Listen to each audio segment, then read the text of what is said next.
Oração para dormir bem. Amado filho, amada filha, seja muito bem-vindo, bem-vinda ao meu canal. Que Deus ilumine você, que Ele encha o seu coração, a sua mente de paz. Tenha certeza de que você não está só. Deus te ama e nele você terá toda a força para superar suas dificuldades, para descansar, se desligar e para começar um tempo novo na sua vida. Senhor nosso Deus, mais um dia chega ao fim. Nós te agradecemos, Senhor, pelas coisas que vivemos hoje, as coisas boas, as coisas difíceis. Te agradecemos porque as coisas difíceis nos ensinam a depender mais de Ti, Senhor.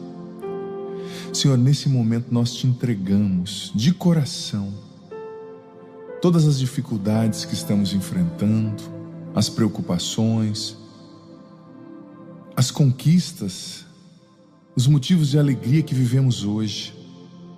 Eu sei que o Senhor esteve comigo, esteve conosco até agora, Senhor. Venha acalmar, Senhor, a nossa mente, para que possamos dormir bem. Acalma nossa mente, Senhor, os nossos pensamentos, para que possamos dormir bem. Vem, Jesus, em Teu nome, retirando todo estado de alerta excessivo, todo excesso de cortisol, Senhor, na nossa corrente sanguínea. Vem equilibrando, Senhor, do ponto de vista hormonal, nosso cérebro, nossas emoções, nosso corpo.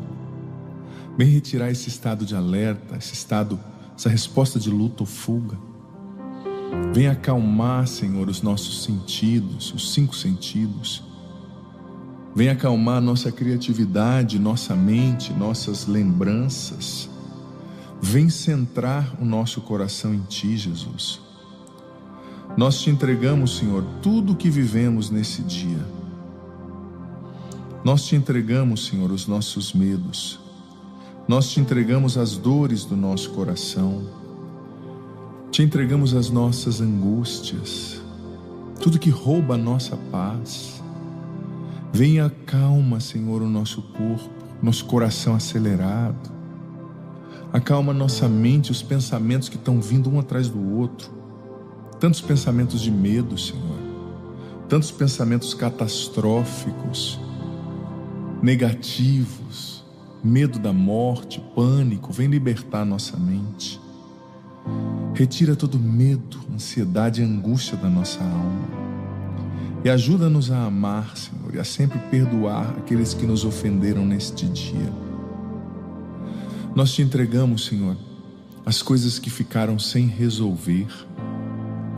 Nós te entregamos os problemas não resolvidos desse dia, as contas que não conseguimos pagar, as palavras duras que nos disseram, que estão sangrando o nosso coração. Nós precisávamos ter dito algo e não dissemos, precisávamos ter perdoado e não perdoamos, precisávamos ter vencido algo e não vencemos. Tudo que está por terminar. Nós te entregamos agora, Senhor, tudo que nos agita, esse pensamento fixo de que não vai dar certo, de que não vamos dormir, esse pensamento fixo de que não vai acontecer, que nós vamos mais uma vez passar uma noite em claro. Nós te entregamos, vem e nos liberta, Jesus, porque nada é maior que o Teu nome, que o Teu poder. Vem e liberta, Senhor, aqueles que têm o coração atribulado. Dá-nos a graça de dormir em paz, mesmo com pendências, com coisas a resolver. Dá-nos a graça de nos desligar, Jesus. Nós te entregamos todas as pendências, tudo que não fomos capazes de resolver. Entregamos isso a Ti, a oração que não conseguimos terminar, a tarefa que não conseguimos fazer, os exercícios que não fizemos. Nós perdoamos a nós mesmos por aquilo que nós não fizemos hoje. Nós perdoamos as pessoas e nós entregamos a Ti, Senhor, todo o nosso ser. Obrigado, Jesus, porque o Senhor cuida de nós. Obrigado porque, como diz o Salmo 122, quando estamos acordados ou dormindo, o Senhor é o nosso guarda. O Senhor não dorme, nem cochila, aquele que é o guarda de Israel. Obrigado, Deus. Tu és o nosso guarda. Tu és o nosso Deus, o nosso Rei, Senhor. A nossa vida, a nossa família estão seguras nas suas mãos. O nosso coração está seguro em suas mãos. O Senhor cuida de nós. A ti toda a glória, Senhor. A ti toda a honra. Levanto os meus olhos para os montes. De onde pode vir o meu socorro? O meu socorro vem do Senhor, que fez o céu e a terra. Ele não deixará vacilar o meu pé. Aquele que me guarda não dormirá. Ele não dormirá, nem se ausentará. Ele que é o guarda de Israel. O Senhor é quem me guarda. O Senhor é uma sombra à minha direita. O sol não me fará mal durante o dia, nem a lua durante a noite. O Senhor me guardará de todo mal. Ele mesmo vai guardar a minha vida. O Senhor me guarda na entrada e na saída, desde agora e para sempre. Obrigado, Senhor, pelas palavras lindas desse Salmo 122, em algumas traduções, 121. Muito obrigado porque o Senhor nos guarda na partida e na chegada. O Senhor nos guarda de dia e de noite. Obrigado porque nós podemos dormir na sua paz. Amado filho, amada filha, eu convido você, se isso é possível, feche os seus olhos por um minuto, por um momento. Feche os seus olhos. E eu quero convidar você agora a respirar fundo. Você vai inspirar contando até 4 e vai expirar contando até 6. 3 vezes consecutivas. Façamos juntos. Inspirando. 1, 2, 3, 4. Expirando. 1, 2, 3, 4, 5, 6. Mais uma vez, inspirando.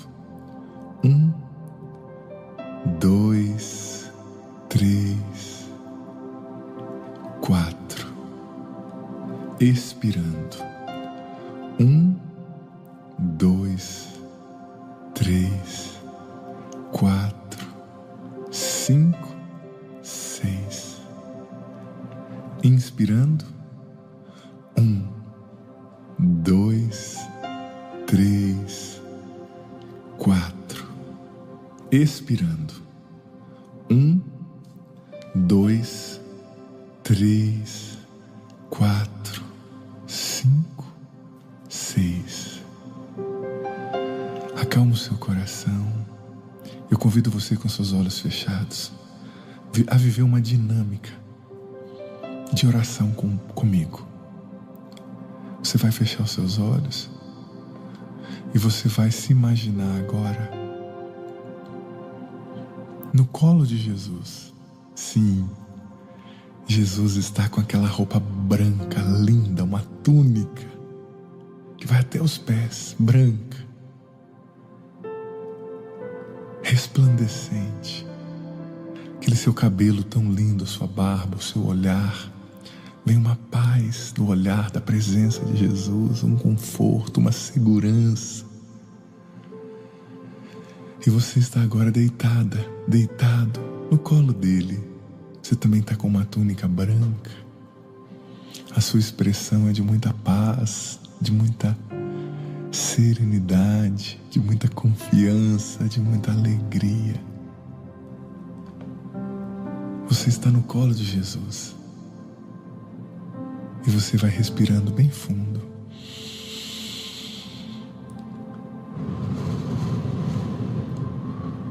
depois vai expirando. Você inspira bem fundo pelo nariz e solta pela boca.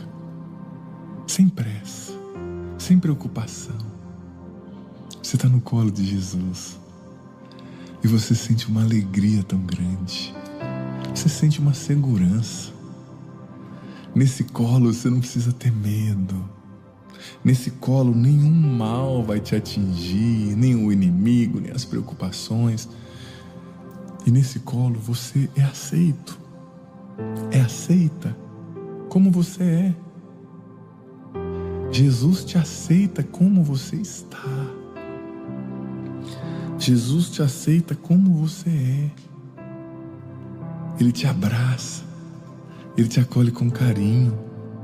Talvez você não se sinta bom o bastante, boa o bastante. Talvez você não se sinta digno de ser amado, amada. Você se sinta uma pessoa não boa, não bonita, não especial. Mas o Senhor está te dizendo: você é linda, lindo. Você é meu filho. Eu amo você, eu aceito você do jeito que você é. Claro, quero te ajudar a melhorar, a crescer, a superar suas dificuldades, mas eu te amo. No ponto em que você está, eu te amo. No ponto em que você está, eu sou o teu Senhor, o teu Deus, o teu Pai, o teu Salvador. Sente a segurança que vem desses braços fortes de Jesus. Sinta a paz que vem dessa presença. Sinta a alegria. Você não está só. Talvez você venha se sentindo sozinho, sozinha por tanto tempo. É uma solidão que dói. Mas o Senhor agora está preenchendo essa solidão com o amor dEle, com a presença dEle. E você vai sentindo agora uma paz na sua mente, no seu coração, uma quietude. Continue respirando pelo nariz, profundamente soltando pela boca. Você vai sentindo que os seus olhos estão ficando pesados. Você está sentindo, você vai sentindo que independente das coisas que ficaram sem serem resolvidas, pendentes, tudo está nas mãos de Jesus. Que Ele cuida de você, da sua família, que você não precisa se preocupar. E agora você vai entregando. Você vai entregando o seu corpo, vai soltando assim os seus ombros, seus braços que talvez estavam tensos, armados para cima. Vai soltando seus braços, seus ombros. Vá tirando toda a tensão do pescoço, da nuca, do ombro. Vá aliviando a tensão que tinha nos braços, nas mãos. Vá soltando tudo isso, deixando cair. Vá soltando a tensão que tinha no abdômen, na barriga, no peito, nas costas, na coluna lombar.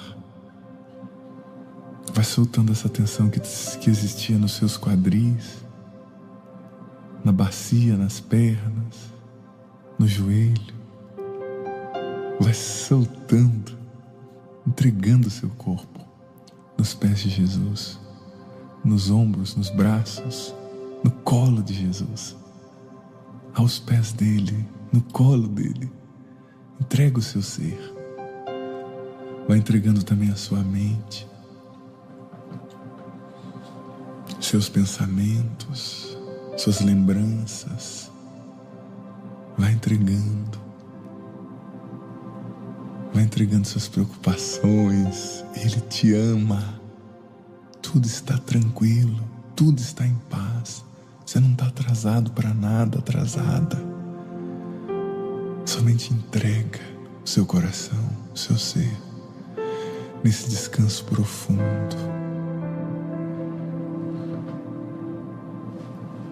Vem Espírito Santo agora sobre essa pessoa, batizando-a, enchendo-a, destensionando-a.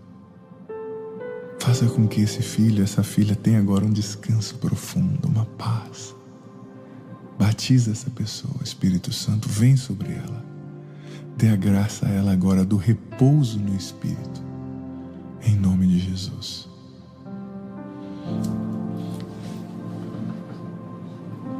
O Senhor esteja convosco.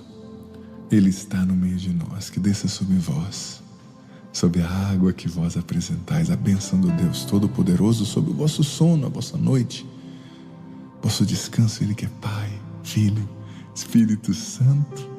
Amém. Eu desejo a você uma noite cheia de paz, de alegria, da presença de Jesus. Não se esqueça de curtir esse vídeo, se inscrever no canal, também compartilhá-lo com quem precisa. Deus o abençoe. Deus a abençoe.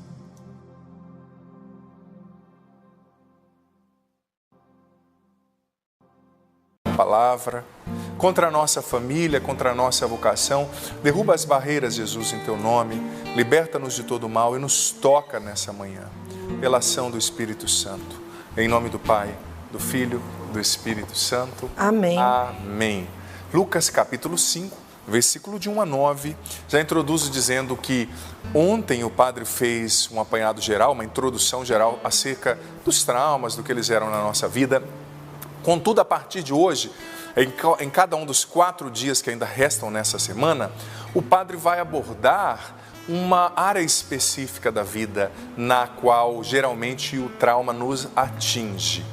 Hoje o padre vai rezar pela cura, vai refletir sobre os traumas gerados pelos fracassos que acontecem na nossa vida, concretamente, ou pelas situações nas quais nós interpretamos que ali aconteceu um fracasso da nossa parte ou da parte dos nossos, sobretudo quando a gente é criança, né? Eu dizia ontem, já explicava, que filho, filha, a criança é muito sensível, né?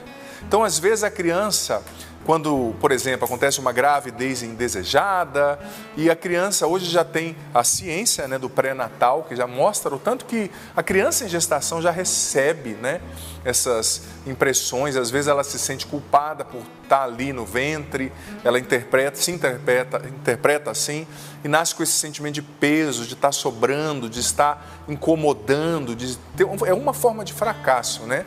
Então, existem muitos traumas gerados pelos fracassos. Eu vou ler essa passagem e depois eu vou introduzir um pouquinho mais sobre esse trauma específico e depois entro novamente com profundidade nesta passagem. Lucas 5, do 1 ao 9. Certo dia, Jesus estava à beira do lago de Genezaré e a multidão se comprimia em seu redor para ouvir a palavra de Deus. Ele viu 2 barcos à beira do lago. Os pescadores tinham descido e lavavam as redes. Subiu num dos barcos, o de Simão, e pediu que se afastasse um pouco da terra. Então sentou-se e do barco ensinava as multidões. Quando acabou de falar, disse a Simão: avança mais para o fundo e ali lançai vossas redes para a pesca. Simão respondeu: Mestre, trabalhamos a noite inteira e não pegamos nada, mas pela tua palavra lançarei as redes. Agindo assim, pegaram tamanha quantidade de peixes que as redes se rompiam. Fizeram sinal aos companheiros do outro barco para que viessem ajudá-los. Eles vieram e encheram os 2 barcos a ponto de quase afundarem. Vendo isso, Simão Pedro caiu de joelhos diante de Jesus, dizendo: afasta-te de mim, Senhor, porque sou um pecador. Ele e todos os que estavam com ele ficaram espantados com a quantidade de peixes que tinham pescado. Palavra da salvação. Glória a vós, Senhor. Gente, que palavra fantástica. E você vai perceber ao longo da explicação do padre que essa palavra, ela manifesta um caminho profundo de cura dos traumas para nós. Um caminho, filho, filha, de atitudes, de posturas que eu e você precisamos ter diante da nossa história, diante dos traumas, das feridas, das coisas que não aconteceram da maneira como nós gostaríamos. Já saliento que essa foi uma das manifestações messiânicas, né, que o estudo da Bíblia nos ensina. O que é a manifestação messiânica? A manifestação que Jesus era o Messias, era Deus, que tinha poder sobre os elementos da natureza, poder sobre os peixes, sobre a água, sobre o vento.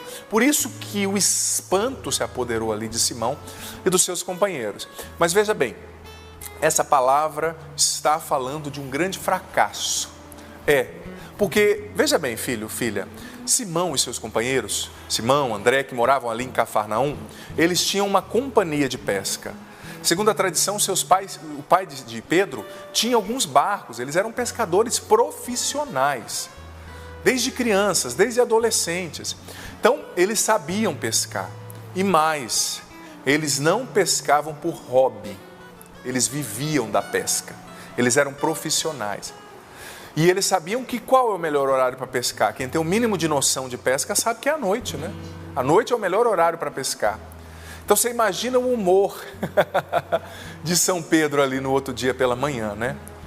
O cara vive da pesca, pescou a noite inteira, e pescando a noite inteira você gasta, né? Naquela época talvez os fósseis, os combustíveis não eram como os de hoje, mas vamos fazer uma analogia para hoje. Você gasta combustível, você gasta tempo, é uma frustração, é um fracasso para quem é um profissional.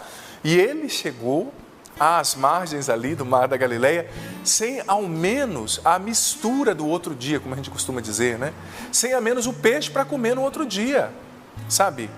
Então é um fracasso. E esse fracasso você pode dizer, não, padre, mas foi algo circunstancial ali. Mas isso para nós representa muitas formas de fracassos que acontecem na nossa vida. E segundo o DSM, que é o Manual de Diagnóstico da Sociedade Americana de Psiquiatria, né? O fracasso é uma das fontes geradoras de traumas na nossa vida. Fracasso que a gente vive, que a gente não supera, né? Então, o padre vai falar um pouquinho sobre isso, e essa passagem vai nos dar um caminho para a superação dos fracassos. E como eu disse, fracasso aqui pode representar muita coisa que gera trauma. Fracasso financeiro, fracasso nos relacionamentos. Dos relacionamentos eu vou falar depois um dia específico, né? Separações e traições. Mas o fracasso do não passar em concursos, o fracasso do desemprego, o fracasso da falência, não é? Quanta gente abrindo falência nessa época de pandemia, o fracasso da falta de aprovação dos demais, como eu dizia ontem, quando parece que tudo que você faz não é o suficiente, né? Você não se sente aprovado, você não se sente valorizado, valorizada, vista nas suas qualidades, naquilo que você tem a oferecer. O fracasso da falta de resultados positivos na sua vida. Você começou umas 3 faculdades, não concluiu nenhuma. Você educou seus filhos, mas eles não apresentam os resultados que você gostaria, que você esperava. Os fracassos de um casamento que não teve sucesso, como eu disse, eu vou abordar isso um dia especificamente aqui, nessa semana, mas é uma forma de fracasso. O fracasso de não ter se casado, sabe? O fracasso de não ter ido para o seminário, de não ter realizado a própria vocação. Eu estou colocando aqui com uma palavra bem direta e bem crua, tá? Tudo bem, a gente vai ressignificar, não deu certo eu casar, não deu certo eu realizar minha vocação, a gente vai dar outros nomes, mas no impacto que gera no nosso cérebro, gente, quando a gente idealizava muito uma coisa e não acontece, é um fracasso, é uma forma de fracasso, né? O fracasso, por exemplo, de não ter conseguido uma meta que você tinha muito, como viajar para fora, como passar em tal universidade, como emagrecer, por exemplo, né? São formas de fracasso. Como lidar com isso? E ontem eu estava estudando sobre isso, né? E percebi o seguinte, que em primeiro lugar, uma pesquisa não muito antiga, agora do meio da pandemia, de uma plataforma chamada Vitude, constatou que 86% dos brasileiros atualmente, quase 90%, estão sofrendo de problemas emocionais e psíquicos, muitas vezes, que têm a sua raiz nos traumas, né? Aí são os fracassos, que gera ansiedade, que gera depressão, que gera insônia, né? Então, é um tema muito relevante. E olha só, ontem eu estava estudando um pouco mais sobre a dinâmica do trauma. E o que é um trauma? São os golpes, eu vou usar a analogia do traumatismo craniano ou traumatismo craniano encefálico, né? Você já ouviu falar, a pessoa teve um traumatismo craniano. O que é? Ela recebeu vários golpes na cabeça, ou por uma briga, né? Horrível, mas acontece, ou por um acidente. E aquele golpe marca a pessoa e deixa consequências, né? Às vezes até consequências irreversíveis. como a perda de movimentos, a perda da cognição, da capacidade de falar, não é? E o que acontece? Muitos traumas nos atingiram e não deixaram consequências tão diretas assim, e às vezes a gente não consegue perceber, como fracassos que nós não percebemos, que nos atingiram de tal maneira que abalaram até a nossa fé. Quantas vezes a gente tem traumas de fracassos que fazem com que a gente não acredite que Deus é Deus, né? Ah, mas eu pedi e não aconteceu, abala a nossa fé. Ah, mas eu pedi e não recebi, não é? E eu acho que a gente tem que pregar mais sobre isso. Eu vejo tanta gente pregando sobre as bênçãos de Abraão, sobre tudo quando tocar a mão vai prosperar, mas eu vejo pouquíssimos pregando sobre Jó, por exemplo. E Jó está na Bíblia também, né? Eu acho que a gente tem que ser um pouco mais honesto, nós pregadores, né? Porque é muito fácil, e dá ibope, né? Dá curtida, né? Você coloca lá uma frase, tudo vai dar certo na sua vida, 1000 curtidas. Você coloca uma frase assim, tudo vai dar certo se você mudar e se converter. 5 curtidas. Se tiver. Mas a gente precisa abrir a cabeça e expandir um pouco, né? Para entender. Mas enfim, ontem eu li um artigo do Padre Léo, falando sobre os traumas, né? Eu acho que foi uma palestra dele que foi compilada, me chamou muita atenção. Que o Padre Léo disse o seguinte, que o fracasso, olha só, eu até anotei, o fracasso, ele é uma semente dentro da gente, que nós semeamos, que as experiências, né, semeiam dentro da gente. O Padre Léo dizia que o trauma é o nosso maior inimigo. E que o fracasso é uma sementinha que foi jogada dentro da gente, que a gente nem percebe, mas que ela vai crescendo. Vai crescendo, vai crescendo. Tem sementes que crescem rápido, não é verdade? Mas tem sementes que precisam de um choque. Por exemplo, quando você compra lá a semente e está escrito no pacote, é preciso dormência. Você tem que deixar 3 dias na geladeira para ter aquele choque do frio e a semente quebrar a casca e daí você plantar, não é? Quando abriram a tumba do 18º faraó lá da dinastia faraônica, o Tutankhamon, lá no Egito, né, descobriram que tinham sementes de trigo lá, milhares de anos, né? E resolveram plantar. Não é que as benditas nasceram? Você acredita? Milhares de anos na tumba, né? Se bem que o que tinha na tumba dele encheu quase o museu do Cairo todo, né? Era como se enterrava naquela época os faraós, né? Mas a semente, milhares de anos nasceu. Então, estou falando isso para dizer que às vezes a sementinha do fracasso que você experienciou, você nem percebe, mas ela vai crescendo. Ela vai crescendo. E o trauma, disse o Padre Léo, são os maiores inimigos da nossa santidade, da nossa conversão, da nossa maturidade. E ainda o Padre Léo falava, me chamou muita atenção, eu já tinha lido sobre isso, mas me chamou a atenção o jeito que ele colocou, que muitas vezes, na raiz de um vício, está um trauma. Na raiz de um comportamento autodestrutivo ou de um comportamento de pecado, está um trauma. Então, não adianta você só combater o vício, se você não vai ao trauma que está na raiz do vício, a cura não acontece, a libertação não se solidifica, né? E o fracasso, é uma sementinha traumática que está ali, você nem percebe. É como quando isso acontecia demais na casa da minha mãe, não sei porquê, acho que quando eu era gurizão, eu chutava muita bola lá perto do portão e às vezes pegava numa torneira que tinha lá.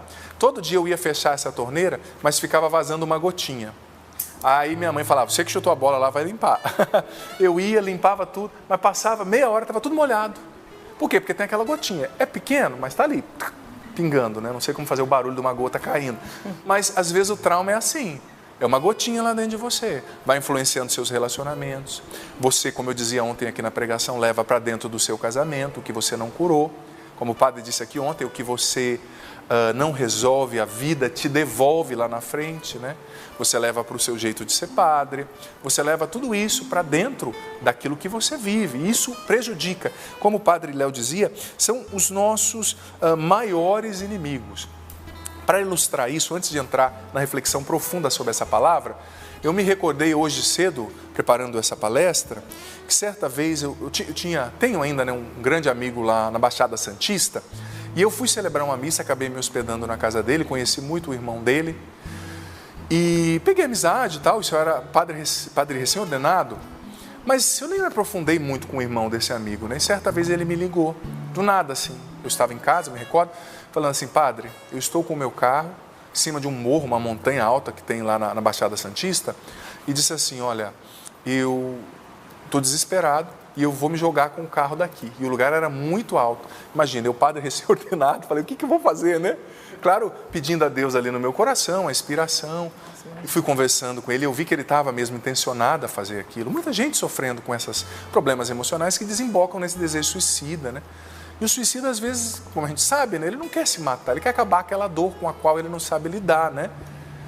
E eu comecei a conversar com ele, falei, olha filho, calma, vamos conversar, o padre está com tempo, eu nem estava com muito tempo, mas numa hora dessa você arranja, né? Que a pessoa é a prioridade, claro. E eu comecei a conversar, foram 2h40 de conversa, Paula. E depois, graças a Deus, eu o acalmei, ele mudou ali a concepção, né? E depois, às 2h40, eu e ele constatamos o seguinte, ele era uma pessoa muito abastada, uma família muito abastada, tinha condições financeiras, e quando o pai morreu, dividiu a herança com todos os irmãos. E ele era o mais novo, dividiu com ele também, e ele, por ser muito novo, recém-casado, na época um pouco imaturo, impulsivo, fez negócios muito ruins, se envolveu em um adultério, bebeu muito, sei que ele acabou com a herança que o pai tinha deixado, que era até uma fortuna. Quando eu conheci ele já não era mais abastado, né? Não tinha mais uma condição financeira boa, mas eu não sabia da história pregressa dele. Então, ele gastou tudo, ele acabou com a fortuna em um ano, e traindo a esposa. E depois ele viveu, graças a Deus, um tempo de tomada de consciência do que ele tinha feito. Nossa, Jesus, o que eu fiz? Só que quanto mais ele se conscientizava, mais começou a bater aquela culpa e aquele sentimento de fracasso dentro dele, não é? Ele via que às vezes os irmãos dele podiam dar coisas para os sobrinhos dele que ele não podia mais dar para os filhos pelo fracasso dele como empreendedor, como profissional. E ele não era um homem de falar o que ele sentia, né? Então ele foi guardando. E olha, aqui existe um perigo, porque quando você está sob o influxo de um trauma e você não traz isso para a luz, você não fala disso com as pessoas certas, você não expressa o que você está sentindo, isso vai crescendo dentro de você, vai virando um monstro, né? Então ele começou, pouco a pouco, a ceder a essa tentação, porque o diabo é o pai da culpa e da acusação. A Bíblia o chama de acusador, né? E ele começou por anos se acusando, eu não valho nada, eu não posso pagar uma faculdade boa para meu filho queria morar fora, eu não posso pagar nem a passagem de ida, porque eu sou um fracassado. Não é? Sobretudo nós homens temos uma sensibilidade a isso, porque alguém nos enganou falando que a gente tinha que ser super-homens, né? Um dia um homem me procurou e falou assim, padre, eu falhei. Eu olhei para ele e falei, eu também. Não é? Todos nós falhamos.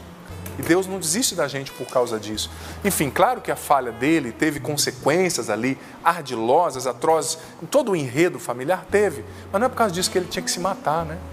Então eu comecei, depois disso, fiquei atento, comecei a acompanhá-lo, né? E fui trabalhando isso com ele, sabe? Filho, aconteceu, o leite já se derramou. Mas como que você vai lidar? Você vai deixar esse fracasso de ontem continuar determinando a sua vida assim? Graças a Deus ele foi melhorando. Hoje ele e a esposa, não sei como é que está agora na pandemia, né? Mas eles eram da Pastoral da Família, do ECC. Recomeçaram, sabe? E a cobrança era mais dele, não era nem a esposa que ficava jogando na cara. Não, era ele mesmo, né? Às vezes é dentro da gente, né? E se a gente não traz para fora, se a gente não expressa, isso vai crescendo dentro da gente, vai ficando um monstro. Mas enfim, o sentimento de fracasso, vamos agora para a palavra, mergulhar nessa palavra. O sentimento de fracasso, ele pode gerar na gente sentimentos de indignidade, de menos-valia, uma amargura, uma reclamação exagerada, essa postura de murmuração, a inferioridade, a insegurança, uma timidez excessiva, né? A ansiedade, a falta de autoconfiança, a culpa. E veja bem, esses homens ali do Evangelho de hoje, eles tinham aplicado, gente, todas as capacidades deles, todos os conhecimentos, toda a expertise deles na pesca e tinham falhado. Eles não foram eficazes. Mas vamos ver o que essa passagem nos ensina sobre como superar o trauma do fracasso, curar em Jesus, deixar que Jesus nos transforme. Porque essa palavra, veja bem, são alguns pontos aqui, na verdade são 9 pontos, são 10 pontos, que vão ser uma estratégia para eu e você, a partir da palavra, enfrentarmos o fracasso e o trauma que ele gera. Primeiro lugar, versículo 2, me chamou muita atenção. Jesus viu os barcos à beira do lago, os pescadores tinham descido e lavavam as redes. Gente, isso aqui é uma sacada que a gente precisa ter. Veja bem, os caras tinham fracassado, estavam tristes, cansados, com fome. Se fosse eu, talvez, tinha deixado aquela rede lá jogada. Se as redes deles estivessem com avarias, estivessem sujas, Jesus não poderia ter feito aquele milagre. Eles lavaram as redes. Quer ser curado dos seus traumas? Lave as suas redes, sempre. Ou seja, esteja preparado, sabe? Permaneça firme, disposto, preparado. Permaneça no seu foco, no seu lugar. Aconteça o que acontecer. Deus só vai encher os seu cesto de pães e de peixes se você tiver com o cesto em mãos, dizendo: Senhor, estou aqui. Manda a bênção que o cesto está aqui preparado. O vaso de alabastro está aqui. Manda o óleo, manda a unção, sabe? Então, primeiro ponto que essa palavra nos ensina: esteja com as redes preparadas. Muitas vezes, diante dos fracassos, a gente tem a tendência a se amargar, a querer jogar tudo para o alto, sabe? Mas não jogue tudo para o alto, nem desanime diante do fracasso, sabe? Esteja sempre disponível para Deus, para a vida e preparado para as novas oportunidades que Deus e que a vida quer e podem te dar. Lave as suas redes. Como é que estão as suas redes hoje? Padre do céu, minha rede está cheia de pedra. Lave, esteja preparado.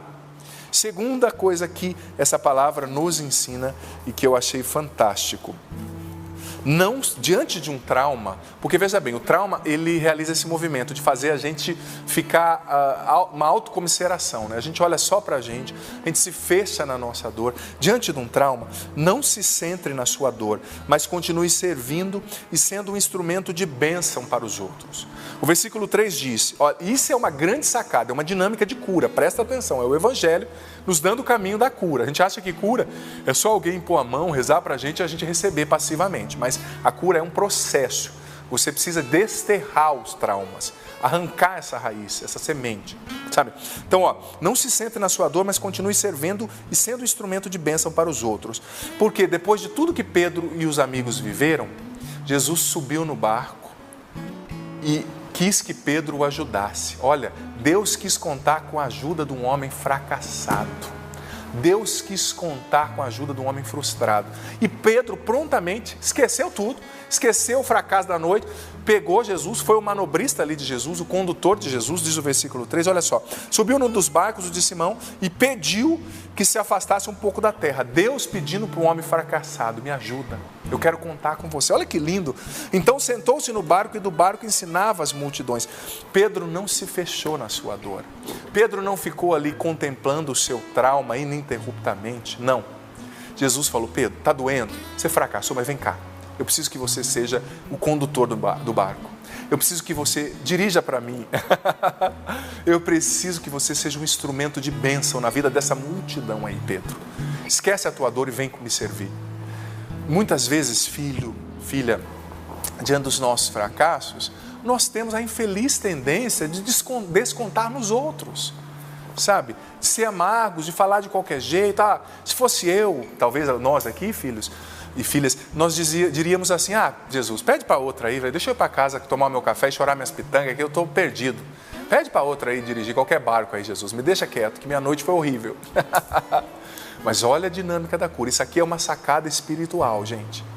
É uma sacada profunda, um caminho de cura. Não se feche no seu trauma, não se feche no seu fracasso. Saiba emprestar o seu barco para Jesus.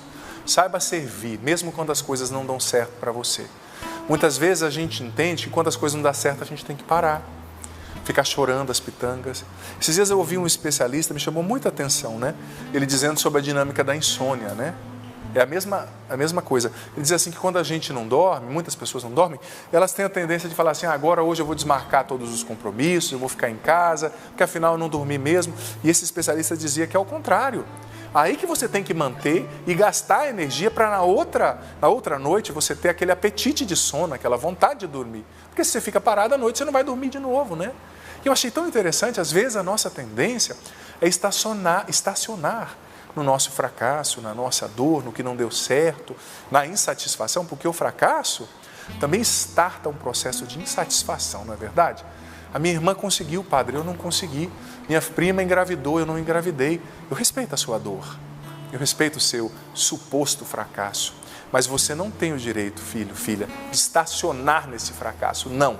Jesus está te dando essa ordem: levanta agora, é você mesmo, é com você que eu estou falando. Levanta agora e me empresta o teu barco. Que lindo, a palavra diz que Jesus pediu ajuda para um homem fracassado. Gente, quando eu me sinto fraco, eu leio essa passagem aqui e falo: olha, Jesus, você sabe quem eu sou, mas o meu barco é teu. Eu posso pilotar para o Senhor a hora que o Senhor quiser. Terceiro ponto, olha que lindo. para sermos curados dos nossos traumas. Convide Jesus para entrar no barco e permita que Ele aí se estabeleça. Ainda no versículo 3, por que o milagre aconteceu? Porque Pedro não estava sozinho no barco, Jesus estava lá. Quando Jesus está no teu barco, o milagre vai acontecer. Pode demorar, mas a graça vai te alcançar. Sim, o barco da tua família parece que está afundando. O barco dos seus sonhos parece que está afundando. Mas convide Jesus, e mais que convidar Jesus, desculpa o termo que o padre vai usar, né? Mas por essa sede de Deus. Jesus, se eu pudesse, eu te amarrava no meu barco. Não arrede o pé daqui, Senhor. Fica aqui. Fica no meu barco. Convide Jesus e mantenha Jesus no seu barco. Filho, filha, como a gente mantém Jesus no nosso barco? Em primeiro lugar, através da vida de oração. Constante, contínua. Através da leitura da palavra. Através do terço, da adoração. Da visita ao Santíssimo Sacramento diária. Eu tenho insistido isso no meu programa Para Ser Feliz, todas as terças à noite, inclusive hoje tem, de 8 às 9h30 da noite pela TV Canção Nova, que para sermos curados a gente precisa gastar tempo na presença de Jesus Eucarístico, ficar na presença de Jesus Eucarístico, chorar, louvar, se derramar. Ele precisa ser o seu melhor amigo. Olha, eu vou ser sincero, claro que tem dia que a gente está menos disposto, né? Mas quando vai chegando a hora da adoração, para mim, na minha adoração eucarística, me dá uma alegria, porque eu sei que eu vou estar diante do meu amigo, sabe? Eu posso derramar meu coração, rasgar minha alma, falar dos meus medos, dos meus problemas, das pessoas que eu acompanho.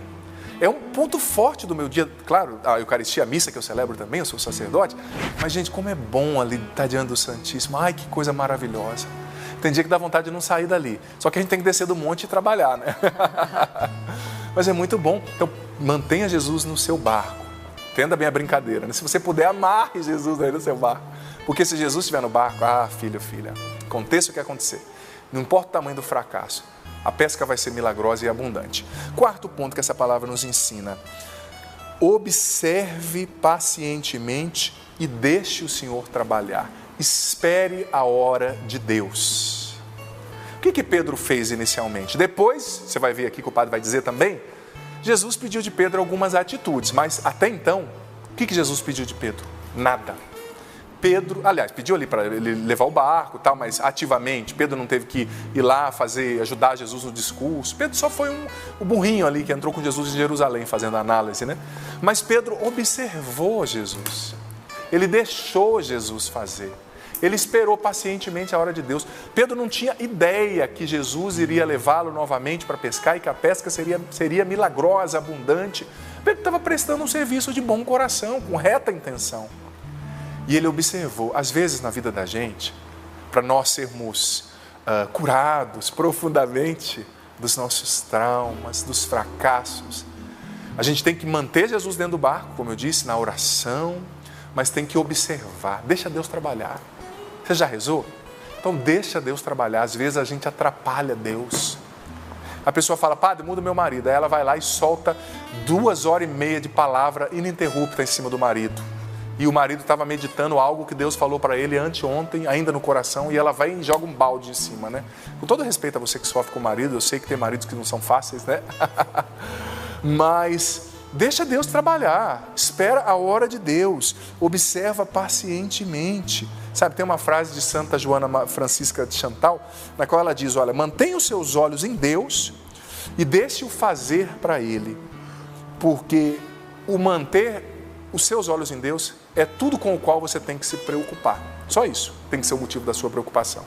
Deixa Jesus trabalhar no que você tem rezado, porque olha, Ele já tem rezado, agido naquilo que você tem orado.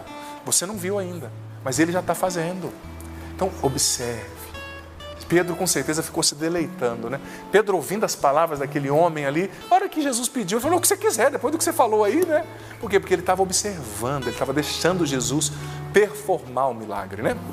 Olha só, quinto ponto, versículo 4, o que Jesus pediu? Quando acabou de falar, Jesus disse a Simão, avança mais para o fundo e lançai as vossas redes para a pesca. Ou seja, Jesus pediu a Pedro, saia da superficialidade, vá para o profundo. Quinto ponto, para vencer um trauma, para superar um fracasso, Vá para as águas mais profundas com Deus. O que isso significa? Saia da superficialidade própria, do desânimo, da angústia, do vitimismo, do achar que ninguém olha para você, que tudo deu errado, que a vida é injusta com você, e mergulhe em Deus, vá para o profundo. Ou seja, queira conhecer mais de Jesus, mais da sua palavra. Queira crescer na intimidade com Deus, queira ler sobre a história dos santos, o que Deus fez na vida dos escolhidos, daqueles que se deixaram escolher por Ele, melhor dizendo. Tenha uma sincera sede de Deus, se aprofunde na sua espiritualidade, na sua vida com Deus. Vá para o profundo, saia da superfície. Muitas vezes o trauma e o fracasso fazem com que nós nos mantenhamos no raso, porque a noite inteira não deu nada. E olha, não importa o tanto que você tentou. Talvez você tentou por 10 anos e deu errado, mas se for do jeito de Deus, em 1 minuto Ele faz dar certo. Eles tentaram a noite inteira, não pegaram nada. Em uma ida para o profundo, poucos minutos, eles encheram o barco de tal maneira que quase afundou. Então vá para o profundo. 6º ponto que essa palavra nos ensina: escute atentamente e obedeça a palavra de Deus. Isso é claro e simples e sem rodeios. Não vou nem explicar. É escutar e atentamente, tá? Pedro estava prestando atenção ali no que Jesus estava falando. Pedro prestou atenção naquilo que Jesus estava ordenando. Então, preste atenção, escute e obedeça. E isso está ligado com o 7º ponto, que é o seguinte: obedeça e siga a pedagogia de Deus, mesmo quando ela não fazer sentido para você.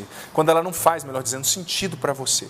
Às vezes a gente precisa primeiro crer e obedecer, para depois compreender, sabe? Às vezes a obediência precisa preceder, aliás, a compreensão, e a compreensão vai vir no meio do caminho, né? Sabe? Então obedeça mesmo quando não fazer sentido para você. Porque veja bem, qual era a profissão de Jesus, Paula? Profissão de Jesus, carpinteiro? Ele era carpinteiro. O que um carpinteiro entende de pesca? Gente, a ordem imperativa de Jesus esbarraria num monte de... o cara é carpinteiro, mora em Nazaré, onde não tem rio, não tem lago. Pô, tá me pedindo para pescar de dia. Todo pescador que se preze sabe que a hora da pesca é à noite. Todo pescador que se preze, que tentou a noite inteira, não deu, viu que não adianta, vai dormir, né? Vai tomar um café. Não fazia sentido o que Jesus estava pedindo. Ele não era pescador, ele era carpinteiro. Talvez os pescadores ali até nutrissem um preconceito. O cara mexe com madeira, o que ele vai saber de água? Eu faço isso desde criança, né? Meu pai faz isso, meu avô fazia isso, não é? Ele mora num lugar que não tem nem água direito. O que ele vem me ensinar aqui? Mas aqui está o segredo. Obedeça, mesmo quando não fazer sentido. Sabe? O problema é que muitas vezes os fracassos nos tornam surdos à voz de Deus, à pedagogia que Deus está nos inspirando para agir ali, para curar os traumas, para superar as dificuldades, né? Mas a gente precisa aprender, no poder do Espírito Santo, a calar essas vozes contrárias que nos querem fazer surdos e surdas à voz de Jesus, sabe? Para ouvir e obedecer, mesmo quando não fazer sentido. 8º ponto, e esse é importantíssimo, no versículo 4 ainda, o que Jesus pediu? No final do versículo 4, a parte C, ali no profundo, lançai as vossas redes para a pesca. Olha só, Jesus quis que Pedro cooperasse com o milagre. Quer superar os seus traumas, alcançar o milagre, superar os fracassos, curar os traumas no poder do Espírito Santo, a partir da palavra de Deus? Aprenda a fazer a sua parte no processo de cura interior, de cura dos traumas. Aprenda a cooperar com Deus. Gente, Jesus era Deus, certo? Ele podia muito bem simplesmente fazer que os peixes pulassem no barco. Não podia? Deus pode tudo. Mas ele, olha só a dinâmica. Primeiro eles lavaram as redes, depois colocaram Jesus no barco, depois ouviram, depois obedeceram, sabe? E agora chega um momento crucial da realização da bênção, do milagre, da cura, no qual Jesus lhes dá essa ordem imperativa. Lança sua rede, ou seja, Pedro, coopera comigo, vem fazer parte do milagre, vem fazer a sua parte para que o milagre aconteça. Deus não realiza curas e milagres sem a nossa participação. Se Ele quiser, sim, mas não é o jeito ordinário de Deus trabalhar. Deus quer contar com a sua, com a minha, com a nossa participação. Então a gente precisa aprender a cooperar, sabe, com Deus. Muitas vezes algumas atitudes vão ser exigidas de nós nesse processo de cura e de transformação. Atitudes concretas, como perdoar. Deus não pode perdoar por você. Ai, Padre, não mexe nesse ponto. Eu sei que é difícil, filho amado, filha querida. Eu respeito a sua dor, mas não tem cura sem perdão. Não existe libertação sem você e eu decidirmos virar a página, perdoar, rezar pela pessoa que nos feriu, sabe? Então, você precisa cooperar. Olha só, 9º ponto, versículo 7. Eu vou ler primeiro e depois explicar. 9º passo. Fizeram então sinal aos companheiros do outro barco para que viessem ajudá-los. Eles vieram e encheram os 2 barcos a ponto de quase afundarem. Olha só, para você receber de fato a cura, a bênção, a transformação, você precisa aprender a repartir as suas vitórias com os outros, repartir as suas bênçãos com os outros. A lição da generosidade. Se eles não chamassem o outro barco, talvez o barco teria afundado ali de tanto peixe. Mas não, vem cá, vem cá. Tem espaço para você, porque olha só, sempre quando Deus faz uma obra, Ele nos dá além do que a gente necessita para superar as nossas crises e curar os nossos traumas. Mas a gente precisa aprender a repartir isso com os outros. Sim. Reparta as suas bênçãos. Ai, Padre, isso é só uma generosidade? Não, isso é um caminho de cura. Quando você reparte as suas bênçãos, você divide e elas se multiplicam sobre você e a sua família. Seja instrumento de bênção. E o último ponto, versículo 8 diz que Pedro, depois de perceber o que Jesus tinha feito, ele se prostrou diante de Jesus. Ou seja, ele reconheceu de onde a vitória dele, a cura dele veio. Filho, filha, saiba reconhecer de onde vem a sua cura, de onde vem a sua vitória. Porque é assim, tem muita gente que depois de receber o milagre, ser curado dos traumas, simplesmente vai embora. Não participa mais da igreja, não caminha mais com Deus, não reza mais. Não. Viva prostrado e reconheça de onde vem o seu milagre. Reconheça quem é o Senhor que está no barco. Eu não sei como está o seu barco hoje. Talvez o barco esteja bem, talvez você seja bem sucedido, sua família está tudo ok. Mas mesmo assim, mantenha Jesus aí dentro. Talvez o barco esteja quase afundando. Mantenha Jesus aí dentro. E olha, não desanime, porque tem muita gente se espelhando em você. E não deixe que os fracassos tornem você cega, para perceber a obra linda que Deus já está fazendo, o que Ele já fez, o que Ele tem preparado para você. Porque é você mesmo. Santa Teresa d'Ávila dizia que muitas vezes a gente precisa somente olhar além da situação de aparente fracasso e já contemplar lá na frente a vitória que Deus já está realizando. É para você, é você mesmo que Deus tem uma vitória muito especial. É você que Ele quer curar, não importa o tamanho do problema e do vício, muito maior é o seu Deus. E Ele hoje está entrando no barco da tua vida e a pesca vai ser milagrosa em nome de Jesus. Senhor, nós te agradecemos por essa palavra. Jesus, pelo poder do teu nome, eu peço nessa manhã, liberta-nos, Jesus, dos traumas. Cura-nos, Jesus, dos traumas associados ao fracasso, Senhor, à frustração. Cura-nos, Senhor, do sentimento de incapacidade, de impotência, da baixa autoestima. Quantas vezes nos sentimos impotentes, Senhor, fracos, fracassados. Quantas vezes nós sentimos que aquilo que a gente é e faz não é o suficiente. Quantas vezes nós também, como Pedro e os discípulos ali, tivemos uma noite frustrada, lançamos a rede a noite inteira, usamos todo o nosso conhecimento, expertise, qualidades e não conquistamos bons resultados. Jesus, derrama agora sobre nós o Teu Espírito Santo, batiza a todos e a cada um de nós agora, Jesus, no Teu Espírito, com o Teu Espírito. Vem, Espírito Santo, desterrar os traumas dentro de nós. Vem arrancar sementes de traumas de dentro de nós, Espírito Santo. Vem arrancar sementes de fracasso que começam pequenas, mas vão crescendo e prejudicando os nossos relacionamentos, prejudicando a nossa forma de lutar pelos nossos sonhos, de ver a vida, de ver as pessoas. Vem, Espírito Santo, nos cura profundamente agora, cura as nossas lembranças dolorosas, cura a nossa autoestima, Espírito Santo, liberta-nos da amargura, do desânimo, do sentimento de indignidade, do cansaço das motivações e da alma. Vem, Espírito Santo, cura-nos dos traumas associados ao fracasso, às experiências de fracasso, de não eficácia. Vem, Espírito de Deus, liberta-nos dos pensamentos negativos. Eu sinto que o Espírito Santo, no nome de Jesus, está libertando agora pessoas que estavam com muitos pensamentos de desânimo e fracasso, pensamentos de derrota. O Espírito Santo liberta você agora. Pessoas profundamente cansadas que tentaram, que pescaram a noite inteira por anos e não tiveram êxitos, pessoas que tiveram o fim de um relacionamento e se culpam e se sentem fracassadas. O Senhor está libertando você agora. O Espírito Santo toca a tua mente e liberta a tua mente desse pensamento, desse sentimento de fracasso, de indignidade, de desânimo, de tristeza. O Senhor está levantando muitas pessoas de uma profunda prostração emocional e espiritual, pelo poder do Espírito Santo, no nome de Jesus. Pessoas também estão sendo curadas de palavras de fracasso, de derrota que lançaram sobre você. Palavras de maldição, lançadas até mesmo pelos seus pais, seus familiares. O Senhor liberta você agora dessas palavras de derrota, de fracasso, de maldição. No nome de Jesus, essas sementes negativas lançadas sobre você estão sendo desterradas agora pelo poder do Espírito Santo, em nome de Jesus. Espírito, minha força, vem Espírito Santo de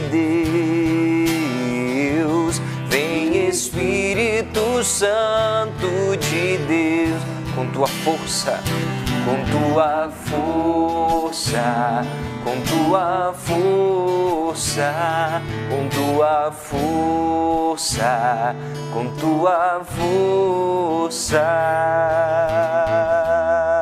Mas pela tua palavra lançarei as redes. Sim, Senhor, nessa manhã queremos obedecer a tua voz, as tuas direções. Senhor, ilumina os nossos pensamentos, dá clareza para aqueles que agora, angustiados pelos baques da vida, pelos traumas da vida, estão paralisados. Esclarece, Senhor. E tenha certeza, meu irmão, minha irmã, que o Senhor vai esclarecer. Se o Senhor te deu a clareza de que você precisa lançar as redes, Ele te deu uma pequena direção.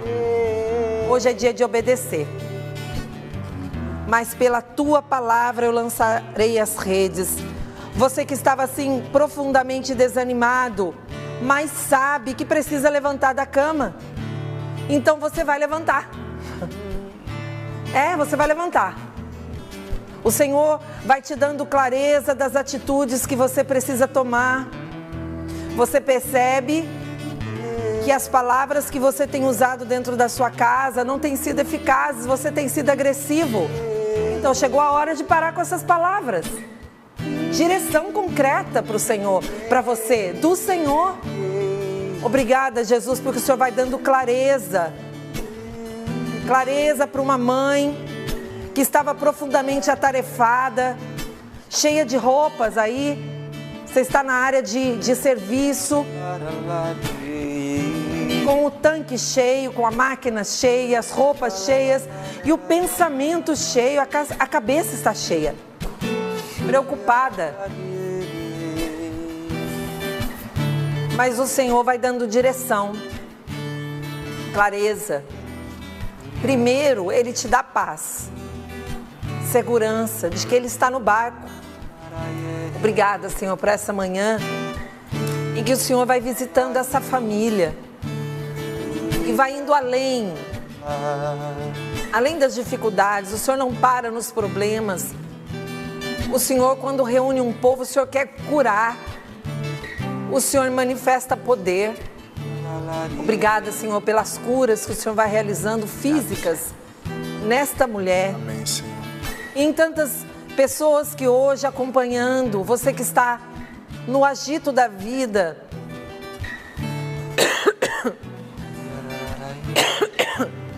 perdão,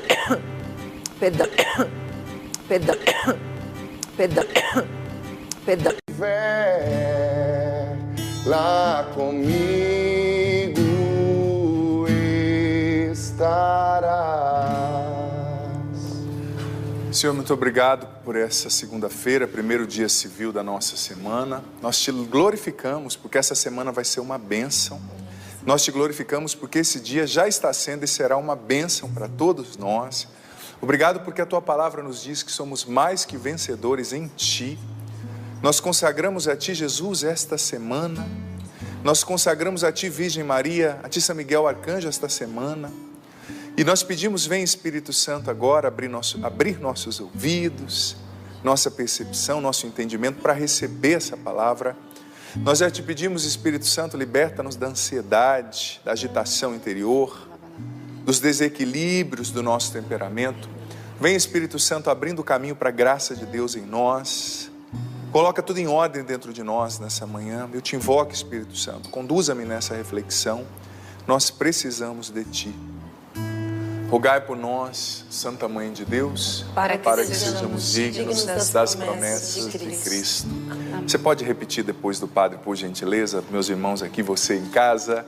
Esta semana será uma bênção. Será uma bênção. Este dia será uma bênção. Será uma bênção. Eu sou uma bênção. Eu sou uma bênção. A minha família é uma bênção. A minha família é uma bênção. Com Deus eu vou vencer. Com Deus eu vou vencer. Porque Deus é por mim. Porque Deus é por mim. E se Ele é por mim, quem será contra mim? Quem será contra mim? Amém. Amém. Como é bom começar já, primeiro dia civil da semana, repetindo isso. E não só repetindo, é a nossa oração, é a nossa confiança. Quando a gente diz, a gente está ouvindo o que a gente está dizendo, está convencendo o nosso cérebro, nossas emoções, está assumindo essa verdade, não é? Importante a gente repetir a palavra de Deus para nós mesmos. Gente, a palavra de hoje, ela está em João, capítulo 15, versículos do 4 até o 7. Sinceramente, eu vou me deter mais inicialmente sobre os versículos 4 e 5, mas os 6 e 7 também vai realizar um ofício especial aqui. E a título introdutório eu vou falar um pouquinho sobre essa passagem, depois o padre vai fazer uma introdução um pouquinho mais técnica sobre a ansiedade, o que ela é, como ela age dentro da gente, e depois vou levar para uma perspectiva bem espiritual, entendendo essa primeira arma, essa primeira estratégia, esse primeiro passo, filho, filha, que nós precisamos dar para entender a ansiedade, para enfrentá-la, vencê-la com Deus. Então presta bem atenção, que hoje esse dia vai ser muito especial. Depois você pode retomar, ouvir novamente essa pregação no YouTube. Você pode verdadeiramente assumir as armas certas. Porque olha, falava de estratégia, trazendo para o contexto bélico. Se você está numa guerra, teu inimigo está com a metralhadora e você vai lá com um lançador de maçã do amor ou de algodão doce, meu amigo, você já começou a perder, né? É preciso usar a arma certa. Então nós vamos aprender com a palavra de Deus quais são as armas certas para a gente enfrentar, entender e vencer a ansiedade.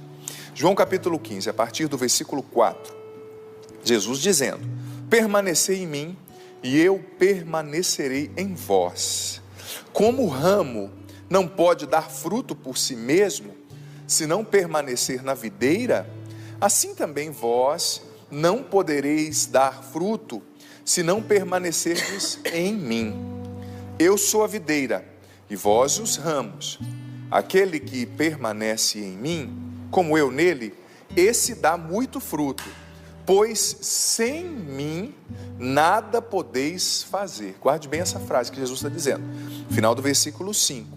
Sem mim nada podeis fazer. Quem não permanecer em mim, será lançado fora como um ramo e secará. Tais ramos são apanhados, lançados ao fogo e queimados. Se permanecerdes em mim, e minhas palavras permanecerem em vós, pedi o que quiserdes e vos será dado. Palavra da salvação. Glória a vós. Gente, vamos entender a estratégia que essa palavra nos dá. Toda essa citação, obviamente, é muito especial, mas me chamava muita atenção ontem, quando o padre rezava e preparava esse momento, esse finalzinho do versículo 5. Jesus é muito claro, gente. Como eu disse, às vezes a gente fica tão dependente, me dá uma palavra. Gente, na Bíblia tem todas as palavras, explicadíssimas. Jesus é muito claro, objetivo, direto. E eu gosto muito da perspectiva que João traz, né? O evangelho de João foi o último evangelho a ser escrito. Então é um evangelho mais amadurecido, João compreendeu melhor ali os relatos pós-pascais, porque depois que Jesus ressuscitou e o Espírito Santo foi enviado, eles começaram a entender o sentido das coisas que Jesus tinha dito, né? Então João, lá no finalzinho da sua vida, escreveu esse evangelho junto com a sua comunidade, colocando aqui isso que Jesus disse para os discípulos: olha, eu sou a árvore, a videira, vocês são os ramos. Se vocês permanecerem em mim, vocês vão dar frutos, vocês vão ser felizes. Mas, se vocês não permanecem em mim, vocês vão secar e morrer. Vão ser cortados e lançados no fogo. Olha que sério. Final do versículo 5, sem mim nada podeis fazer. E hoje o padre recorreu novamente àquele recurso de pegar os textos originais, de entender o sentido da palavra no original do grego, que foi escrito no Antigo. O Novo Testamento foi escrito em grego, né?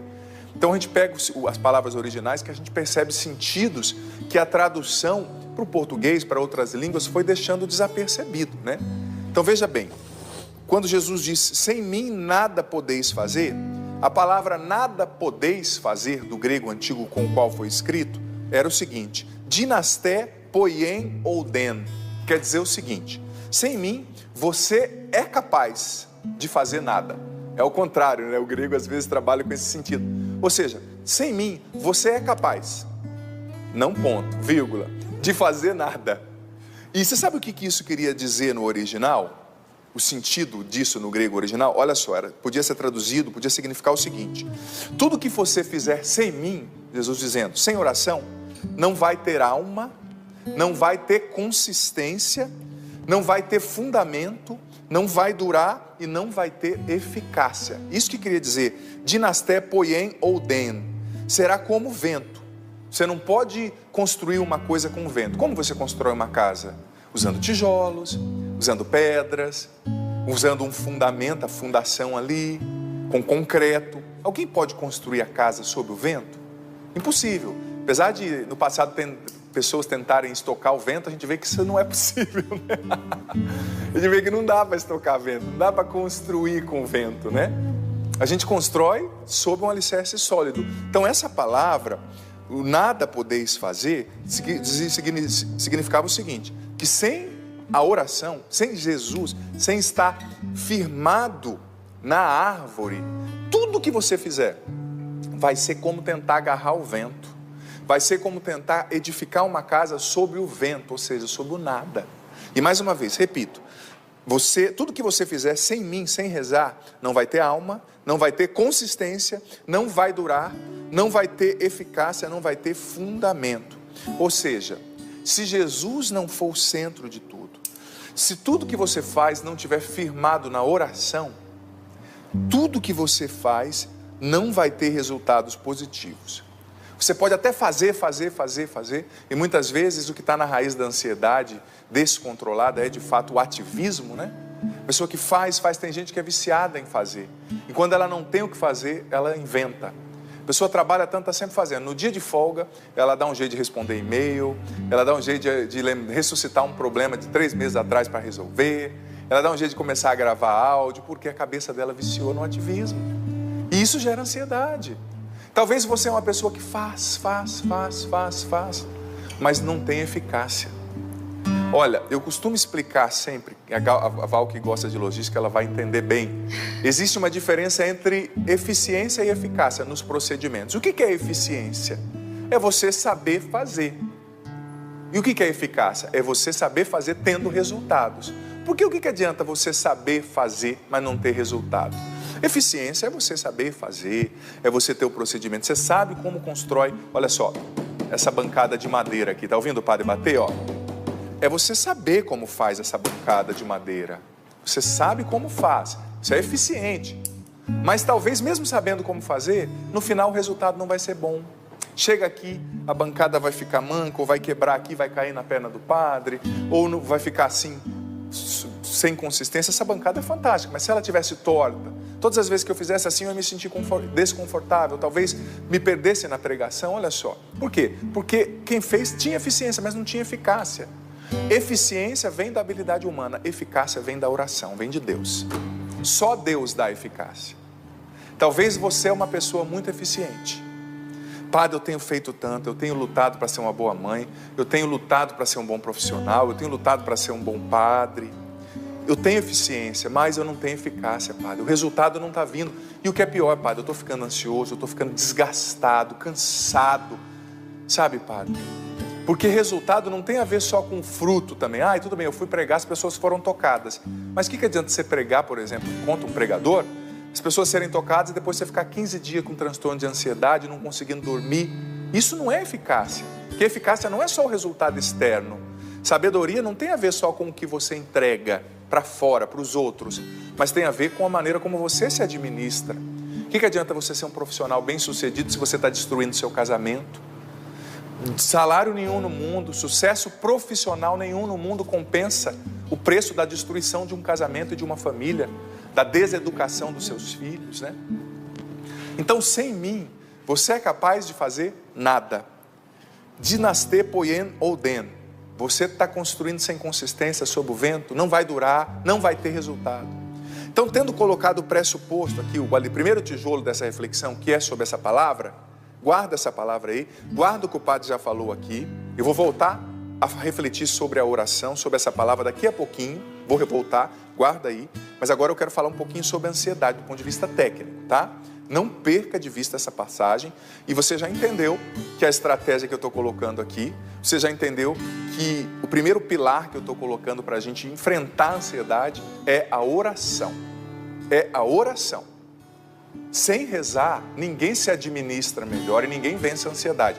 E eu vou provar tecnicamente isso. Eu gosto de usar, às vezes, esse recurso de trazer uma pesquisa, porque tem gente que acha que cristão é tudo alienado, não pensa. E hoje, gente, se você for ser sincero, você entende que até a ciência está constatando que coisas que a Bíblia disse há 2000 anos atrás funcionam. E funcionam muito. Como que acontece a ansiedade? O padre vai falar um pouquinho sobre isso. Olha, eu tenho estudado já sobre isso há muitos anos. Eu já sofri muito com isso na minha juventude, quando eu era mais jovem. Já atendi muitas pessoas que vivem ansiedades e transtornos ligados a ela. Já escrevi esse livro aqui que está à minha esquerda, Como Controlar e Vencer a Ansiedade. Já fiz várias pesquisas. Porque eu percebo que não é frescura, é um problema de saúde pública. É um problema pastoral. Gente, o Brasil já é o país mais ansioso do mundo. Mais ansioso do mundo. Você sabia que muitas vezes o suicídio de jovens e adolescentes está diretamente ligado ao transtorno de ansiedade, aos transtornos associados, aliás, à ansiedade, tais como as fobias, o pânico, o TOC, o transtorno obsessivo compulsivo, o TAG, o transtorno de ansiedade generalizada, as fobias específicas, a agorafobia, como eu falei no Dia do Medo aqui na quinta, e dentre outras realidades. Eu tenho mergulhado no estudo sobre essas realidades. E olha, eu entendi o seguinte, que mesmo você pode dizer assim, padre, eu não sou uma pessoa ansiosa, talvez essa pregação nem vai me tocar. Alto lá, hora de consertar o telhado é quando não está chovendo, tá? Não espera começar a goteira para você trocar a telha, não. Você não é ansioso, mas talvez você vai precisar desse conhecimento que a Bíblia te dá para lidar com a ansiedade lá na frente. Coisas podem acontecer, como essa esposa aqui do testemunho que perdeu repentinamente o seu esposo, né? Talvez você tenha que ajudar filhos, netos vivendo sobre isso. Então guarde esse ditado. A hora de consertar o telhado é quando não está chovendo. A hora de curar as feridas é quando você não está num relacionamento. Eu casei, padre, descobri um monte de ferida, eu sou imaturo, eu sou infantil, eu tenho ciúme, eu estou acabando com o meu casamento. Por que não trabalhou isso antes de casar, né? Antes de viver o nós, é preciso trabalhar o eu, né? E amadurecer, sofisticar mais os afetos, as emoções. Então, vamos parar com essa cultura do improviso, vamos começar a olhar mais para a gente com honestidade. E a gente está vivendo uma epidemia de ansiedade, gente. É uma epidemia generalizada, sobretudo por causa dos estímulos que a gente recebe, é o celular, é tanta coisa, né? Amanhã e quarta eu vou falar um pouquinho mais sobre esses estímulos externos.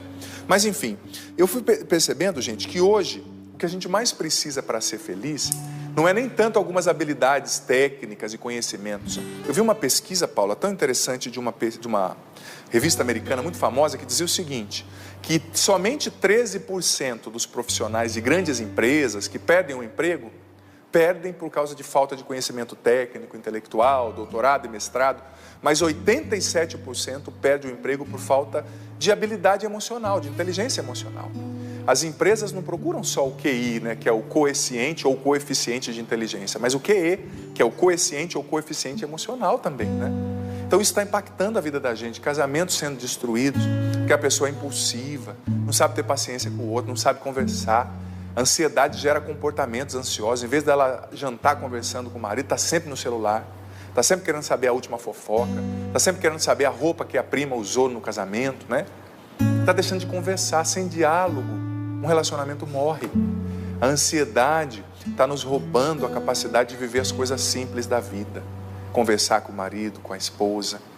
Olha, se eu fosse pai, eu colocaria uma norma nas mesas, a refeição. Mesa não é lugar de rede social, mesa é lugar de comida e de conversa. É de lugar de diálogo. Eu colocaria assim um letreiro, um quadro colado em frente da mesa. Aqui não é lugar de rede social, que é lugar de amizade, de partilha, de vida, né? A ansiedade vai gerando esse comportamento ansioso. Eu estou tão ansioso e impulsivo que eu tenho que estar sempre com o celular na mão. E eu vi um documentário que eu mandei até para a Paula, claro, a gente tem que ver com senso crítico, mas que provava que, por exemplo, esse estímulo de você estar fazendo sempre assim, para cima ou para baixo com o celular para atualizar, ele gera em você o mesmo efeito que um vício gera, porque ele age no seu sistema de recompensa do cérebro, gerando uma dose de prazer ali, né? E a gente, adulto, talvez até tenha mais recursos para lidar com isso, talvez, né? Mas os adolescentes e jovens, eles não têm anticorpos emocionais, psíquicos, espirituais. Eles vão entrando, eles vão ficando viciados, né?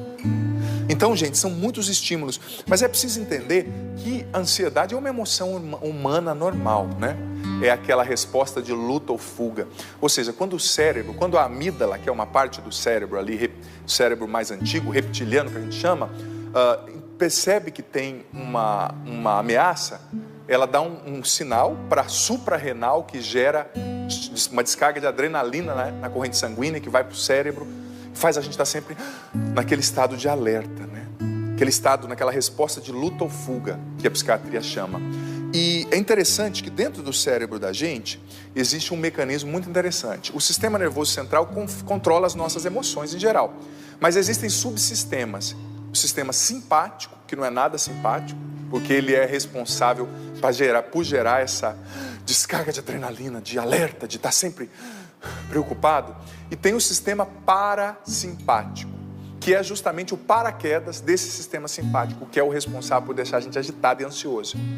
E existem coisas hoje, que a ciência comprova, que são capazes de acionar o sistema parasimpático e equilibrar e educar o sistema simpático, tirando essa resposta de ansiedade. Uma delas, principal, a respiração, respirar direito, oxigenando o cérebro. Segunda, a meditação. E dentro da meditação eu coloco a oração. A oração ajuda você a combater a ansiedade. A meditação, o respirar direito, o fazer silêncio na oração, o se refugiar em Deus. A oração é um passo essencial para vencer a ansiedade, porque ela vai agir, olha, tá vendo como Deus é tão especial, tão fantástico, maravilhoso, que Ele já colocou um caminho de cura natural dentro da gente. É só você comer o que é produzido pela terra e não o que é industrializado. É só você estimular a parte certa do teu cérebro com a oração. Não é só você se autocurar, tá? É dependência dele. Sem mim nada podeis fazer. Mas é entender o mapa que ele já colocou na natureza da gente. É você respirar direito, é você meditar. E a meditação, gente, eu tenho batido nessa tecla, é um patrimônio cristão. Tem gente, sobretudo o pessoal mais antigo, da renovação carismática, que acha que meditação não é de Deus. Gente, São João da Cruz era mestre de meditação. Um mestre citado até hoje por quem medita. Os padres do deserto tinham aquela técnica linda de manter a mão ocupada, fazendo balaios e a mente livre para meditar nas coisas do céu, nas coisas de Deus, repetindo sempre um versículo, uma oração. O que é a meditação? É você se focar num ponto. É você se focar. Por exemplo, a proposta do texto seria nós, enquanto rezamos a Ave Maria e o Pai Nosso, meditarmos naquele mistério da vida de Jesus. O nascimento de Jesus, a crucifixão, a ressurreição. Qual que é a raiz da ansiedade? É esse muito pensar, esse pensamento acelerado. Quando você acalma a sua mente e foca em Deus, isso vai desacelerando, vai estimulando essa parte do sistema parasimpático. Eu sei que essa parte é técnica, tá? Mas é importante. Nós que somos pregadores precisamos também ter pregações racionais, que ajudem a gente a entender como a gente funciona, né? Eu quero ser um padre assim que te ajuda. Quero ser padre para você em todos os sentidos, né? Então, a gente são armas que precisam estar na nossa estratégia de combate à ansiedade. A meditação, a oração, a respiração. Você pode meditar em Jesus dizendo essa palavra aqui, sem mim nada podeis fazer, e pensar Ele com os discípulos. E ir respirando, né? Aquela técnica de você conta até 4, inspira pelo nariz. conta até 7, expira pela boca. Isso é um mecanismo que já está na natureza da gente. Por isso que a gente tem que ser maduro para traçar uma estratégia, porque tem gente que só traça estratégia com remédio, com benzodiazepínico. Tem situações nas quais o remédio é importante? Tem, o psiquiatra vai dizer, mas nem sempre. Sabe, está dentro da gente, é só a gente se voltar para Deus. É só a gente entender o que Ele já colocou na gente, né? E olha, o que gera ansiedade, gente, muitas vezes? O que gera ansiedade? As feridas que a gente não cura, as que eu falei semana passada. Você que não assistiu os programas da semana passada, assista de segunda a sexta. Foi um tempo forte de cura interior. Olha o que gera ansiedade. Questões genéticas também, né, que a gente herda, química, hormonal. Sobretudo, eu escrevi nesse livro Como Controlar e Vencer a Ansiedade. O que mais gera ansiedade é o nosso estilo de vida. Essa multifuncionalidade excessiva. A pessoa que acha que tem que fazer muita coisa ao mesmo tempo. Gente, nosso cérebro não foi projetado por Deus pela evolução para fazer muita coisa. Vai dar bug, vai bugar, né, como diz os adolescentes. Vai dar chabu, não tem jeito. Não vai funcionar. A gente está perdendo a capacidade de se focar por causa da ansiedade. A gente está fazendo muita coisa ao mesmo tempo. A gente não consegue viver bem o relacionamento. A gente não consegue ser bom pai, bom mãe. Tem tanto filho sendo educado pela internet porque o pai e a mãe estão tão ansiosos que não percebe o que o filho está vivendo. Não tem capacidade de sentar e corrigir, porque está sempre tão ligado na rede social, ou está no WhatsApp, ou está traindo a esposa na rede social. Eu acho horrível quando o cara é casado e deixa o celular bloqueado, que a esposa não pode ter acesso à senha. Olha, pelo amor de Deus, está errado. Você não é casado, vocês são uma só carne. Nada de ficar escondendo o celular da sua esposa. Se você tem algo para esconder da sua esposa, de Deus você não esconde nada, não. Ele está vendo as presepadas que você está fazendo, tá? Está na hora de se converter, de mudar de vida. Está na hora de ser honesto com você. Sai desse relacionamento extraconjugal. Não é isso que Deus quer para você. Você está caindo na tentação. Reaja. Não é isso. Para. Ai, padre, que eu quero, é que ele me ama. Ama nada. Se amasse, estava com você. Não estava te usando, te jogando fora. Depois me perdoe a sinceridade, né? Do padre. Então, o que causa é o nosso estilo de vida, é o acúmulo de trabalho, é a inabilidade de dizer não, a vontade de querer agradar a todos, que nasce na ferida da inferioridade, né? Ou da culpa. A pessoa não sabe dizer não, então ela vai acumulando, vai ficando ansiosa, vai chegando num desgaste. Quando você chega num nível de desgaste mental, para sair não é fácil, gente. O que gera ansiedade? A má alimentação, o sedentarismo, a vontade de querer controlar tudo. O perfeccionismo exagerado, eu vou falar sobre isso amanhã e depois, sobre esses gatilhos, né? Temos que entender as causas da ansiedade, mas na maioria das vezes, ela está ligada ao nosso ritmo de vida, gente. Mas a gente precisa entender que uma arma essencial para vencer a ansiedade. Pode você já estar com um transtorno, com uma fobia, com uma depressão. A arma essencial para vencer a ansiedade e para vencer qualquer batalha na vida é a oração. Retorno agora à passagem. Sem ele, nada a gente pode fazer. E quando a pessoa não reza, tem gente que é assim, ela vai entrando num ritmo. Ah, essa semana foi corrida, né, padre? Deus sabe, né? Eu não consegui rezar. Deus não sabe, não. Tá? Quando você não reza, você está pecando no pecado, pior pecado que existe, que é o pecado principal de Lúcifer, que é o orgulho. Ou seja, você está dizendo para Deus, ó, Senhor, eu não preciso de você para resolver meus problemas. Eu não preciso de você para cuidar dos meus filhos, para administrar minha casa, para vencer a ansiedade. Eu me basto a mim mesmo, eu sou o meu Deus. Quando você não reza, filho, filha, você está dizendo isso para Deus. Ah, padre, é que eu não tenho o hábito, então desenvolva o hábito. Porque, gente, eu preciso ser honesto com você. Nós estamos num combate sem precedente, todos os dias. Você está no meio de uma guerra. E quando você está numa guerra sem saber, você vai levar um tiro e vai morrer. E você precisa usar a arma certa, pelo menos, para afugentar o inimigo. Porque quando você está num combate e você atira, pelo menos, o inimigo vai pensar 2 vezes para levantar a cabeça e dar um tiro em você. Agora, se não tem tiro, ele levanta, mira e derruba. Sabe? E tem um cardeal muito eminente na igreja que ele diz que quando o inimigo quer derrubar alguém, a primeira coisa que ele faz é fazer essa pessoa parar de rezar. Quando o inimigo quer derrubar alguém, a primeira coisa que ele faz, a primeira tática, é afastar essa pessoa da intimidade com Deus. Porque a pessoa que está longe da intimidade com Deus, da oração, ela vai ficando cega.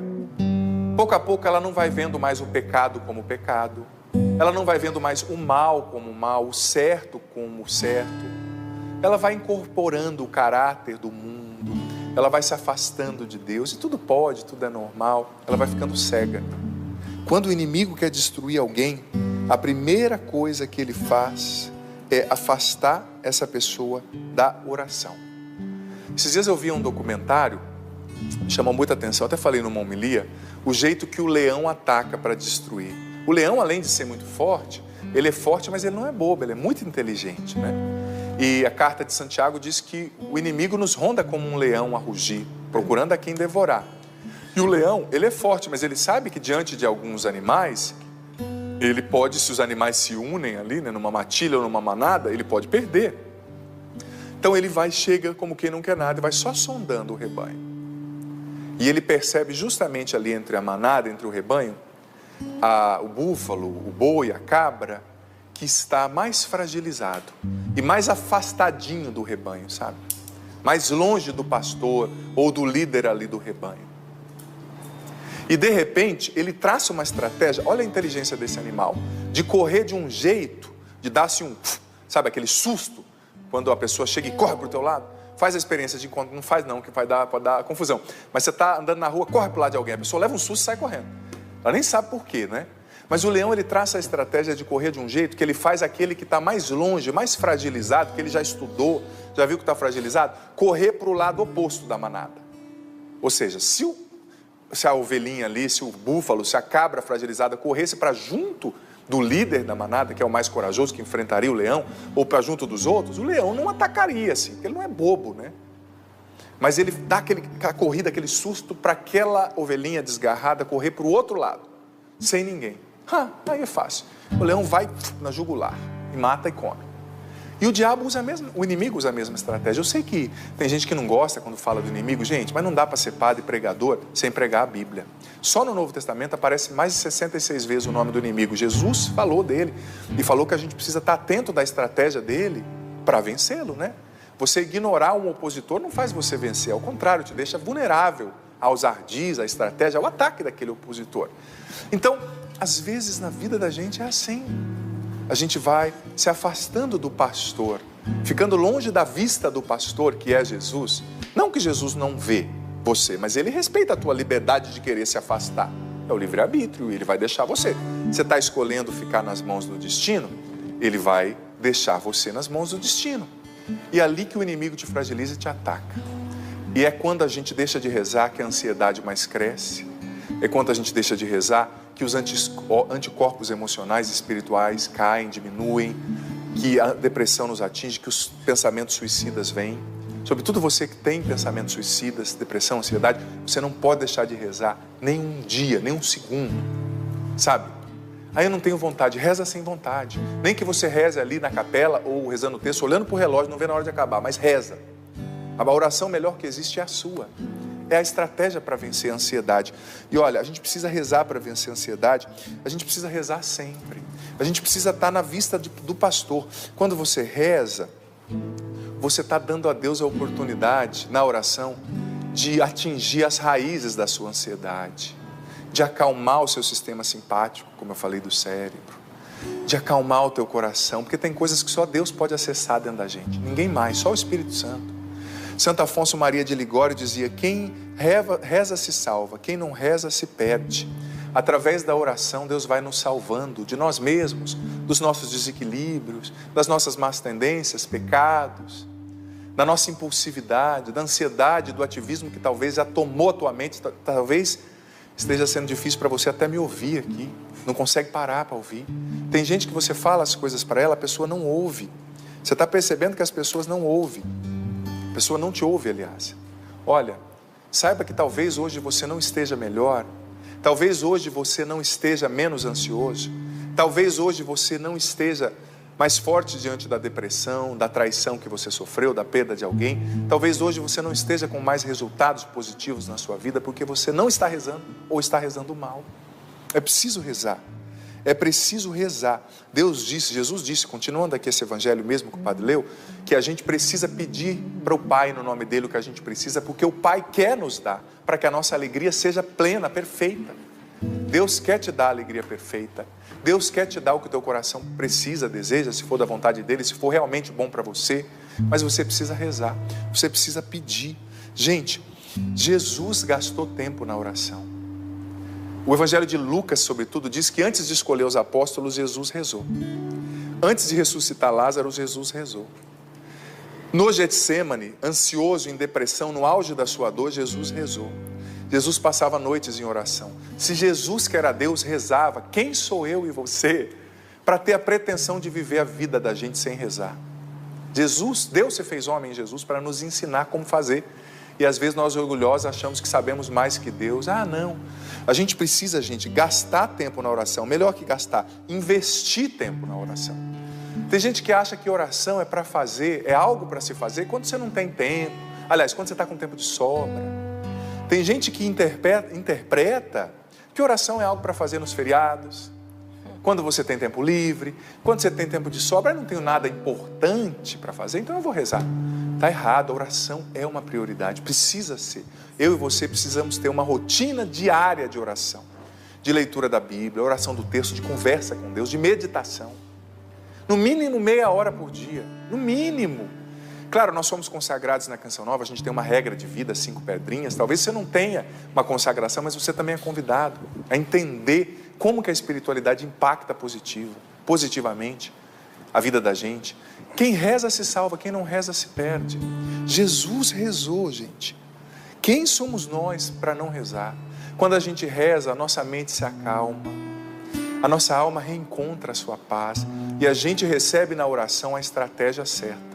Você está numa guerra contra a ansiedade, contra esse pecado recorrente, que você cai recorrentemente nele e não consegue vencer esse vício. Você está numa guerra no seu trabalho, pessoas te perseguindo, para manter o seu casamento, para se reerguer depois dessa perda de alguém, dessa depressão. E só através da oração a gente conversa com o general, que é Jesus, e recebe dele a estratégia certa. Você vai vencer a ansiedade se você tiver a estratégia certa. Você vai vencer essa traição, esse vício, se você tiver a estratégia certa. Você vai educar o seu filho bem se você tiver a estratégia certa, e você só recebe a estratégia certa através da oração. Talvez a estratégia eficaz, não só eficiente, vai vir quando você rezar. Deus vai te mostrar. Semana passada nós vivemos aquele momento forte de cura interior. Quando eu estava rezando, Deus me mostrou. Padre Adriano, faça isso. Quando você reza, Deus te dá a eficácia, a estratégia certa. Filho, e olha, sobretudo, eu lia esses tempos o livro do Padre Almada, que escreveu um livro fantástico chamado O Cansaço dos Bons, né? Não me recordo se é Almada, acho que é Almada, o padre argentino, que fala do desgaste excessivo que os evangelizadores hoje estão sentindo. Você que prega, que canta, você que é uma boa mãe, o desgaste da maternidade, né? Você que é uma boa avó, que cuida dos seus netos, você desgastado. Ter filho é desgastante, é exigente, né? Você como padre desgastado. Nesse livro o Padre Almada falava do cansaço dos bons, o cansaço que vai vindo por você fazer coisas boas. Mas não adianta só você fazer coisas boas. Você tem que fazer coisas boas e depois de fazer coisas boas, ser usado por Deus, você precisa ter o seu tempo de oração se reabastecendo. Olha, ontem eu presidi a missa no encerramento do acampamento das mães que oram pelos filhos. E nós já estamos recebendo pessoas aqui na Canção Nova, né?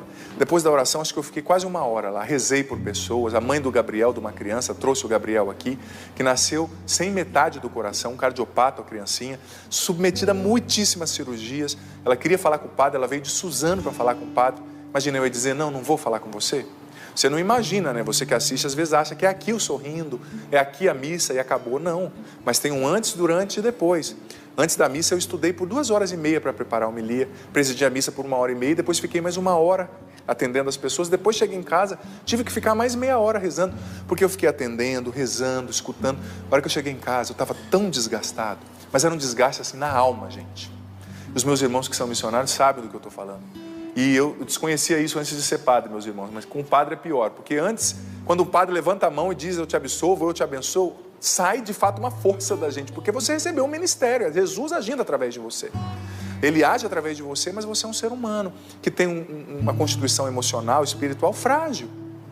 E eu cheguei cansado, nem aqui no Sorrindo, antes de estar aqui, o padre estuda, reza, se prepara, os meus irmãos se preparam, né? E como me fez bem, eu estava destruído. Cheguei, fui à capela, né? Ajoelhei diante de Jesus e eu vi que claro, eu sou padre, eu tenho uma capela em casa, é um privilégio, mas você pode rezar no seu quarto, mesmo sem ter Jesus Eucarístico, né? E eu vi que eu precisava não só me ajoelhar, mas eu me prostrei. Às vezes eu gosto de me prostrar diante de Deus. Quem sou eu diante de Deus, né? Fiquei ali, Paula, não deu 15 minutos. Nossa, Paula, algo aconteceu. Aliás, deu mais 15 minutos, quase meia hora. Eu saí dali novo, eu não sei explicar. Aliás, eu sei explicar. Foi Deus. O cansaço dos bons, quem faz o bem também se cansa. Talvez você esteja desgastado, você é evangelizador, você é mãe. Padre, mas eu estou fazendo bem, eu estou ajudando aquela pessoa a se converter. Gente, a evangelização é um combate. Então, como me fez bem ontem parar ali, ficar diante do Senhor, eu dormi muito melhor.